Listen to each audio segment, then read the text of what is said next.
Pierre fut peiné parce que la troisième fois, Jésus lui demandait « M'aimes-tu » Il lui répond « Seigneur, toi, tu sais tout, tu sais bien que je t'aime. »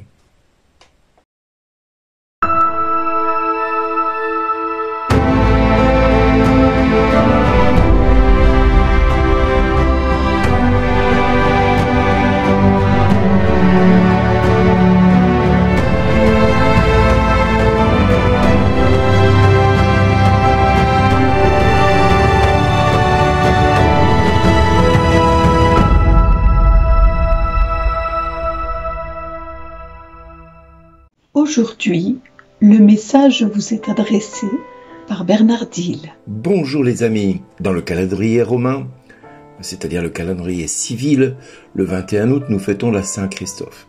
Mais le martyrologue romain fête la Saint-Christophe le 25 juillet. Le calendrier oriental fête le Saint-Christophe le 9 mai. Alors dans tout ça, on peut se dire, mais à quelle date faut-il fêter Saint-Christophe ? Eh bien, je dirais chaque fois que votre cœur vous le demande. En tout cas, moi je vais souhaiter une bonne fête à mon fils Christophe, s'il écoute ces 7 minutes, et à tous ceux qui s'appellent Christophe, bien évidemment. Bonne fête à chacun de vous. Et sinon, l'Église aujourd'hui fête une fête bien particulière, qui est Saint Pie X, qui fut pape. Giuseppe Melchior Sarto gouverna l'Église de 1903 à 1914. Il meurt un mois avant le déclenchement de la Première Guerre mondiale. Canonisé par Pie XII en 1954, sa mémoire est célébrée le 21 août. Personnellement, ce que je retiens de ce jour, je dirais, c'est ce que l'Évangile nous propose dans le martyrologue romain, où l'Évangile nous rappelle la pédagogie de Jésus lorsqu'il appelait Saint Pierre à devenir premier pape pour l'Église. Comme il avait renié Jésus 3 fois devant un feu, eh bien Jésus trouva logique de l'arracher à cette triple déclaration de reniement par une triple déclaration d'amour. Oui, Seigneur, tu sais que je t'aime. Jésus lui proposa 3 fois la même mission, fais paître mes brebis. Et cela, il le fit devant un feu pour que chaque fois que Pierre passerait devant un feu, jamais, jamais il n'oublie que Jésus lui avait pardonné ce reniement qu'il avait fait à 3 reprises. Voilà la tâche d'un berger, d'un pape, on va dire de Pierre à Saint Pie X.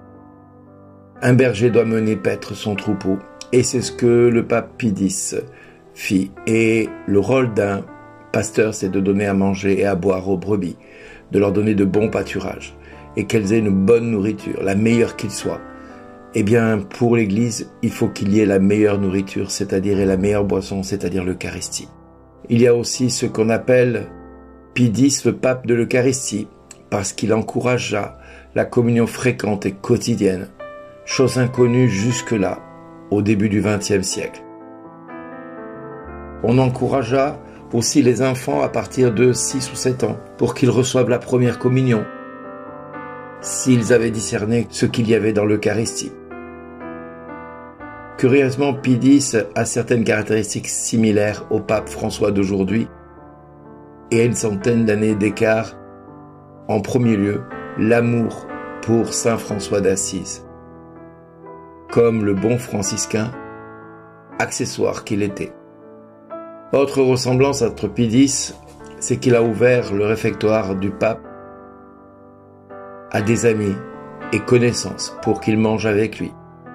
Ce qui à l'époque a beaucoup scandalisé les gens et qui scandalisera également les gens du temps de François. C'est désormais le pain quotidien. On ne peut pas dire mieux de François. De même que le pape François, Pie X a ouvert au Vatican un espace pour que les personnes réfugiées et sans domicile puissent trouver un refuge pendant un tremblement de terre en 1908. Eh bien, cet espace est actuellement l'hospice de Sainte-Marthe. Et finalement, Pie X partagea avec le pape François l'amour des pauvres et de la pauvreté. En tout cas, le testament de Pie X, c'était « Je suis né pauvre, j'ai vécu dans la pauvreté et je souhaite mourir pauvre » et c'est ce qu'il a voulu transmettre. Le pape François fait cela actuellement. On peut être d'accord ou on peut être contre ce que le pape fait ou dit, ou a fait ou a pu dire. Nous devons prier pour notre pape, quel qu'il soit et quoi qu'il fasse et quoi qu'il dise. Notre rôle, c'est d'être unis à lui, pour l'instant, tant que, je dirais, celui-ci ne dit pas d'énormité, de style qui pourrait mettre en danger la foi de l'Église telle que nous l'avons reçue de nos pères. Aujourd'hui, nous devons prier pour lui et prier pour ceux qui l'entourent. Prier pour tous les hommes et toutes les femmes qui, aujourd'hui, autour de François, font la pluie et le beau temps et le conduisent peut-être des fois dans des chemins de traverse qui ne peuvent pas être forcément conduites par le Saint-Esprit, mais plutôt par le malin. Donc prions pour notre Église, prions pour lui, prions pour ce que le pape est pour l'Église, une référence, mais pas simplement une référence, un homme, avant tout, qui a le droit de se tromper, qui a le droit de s'égarer.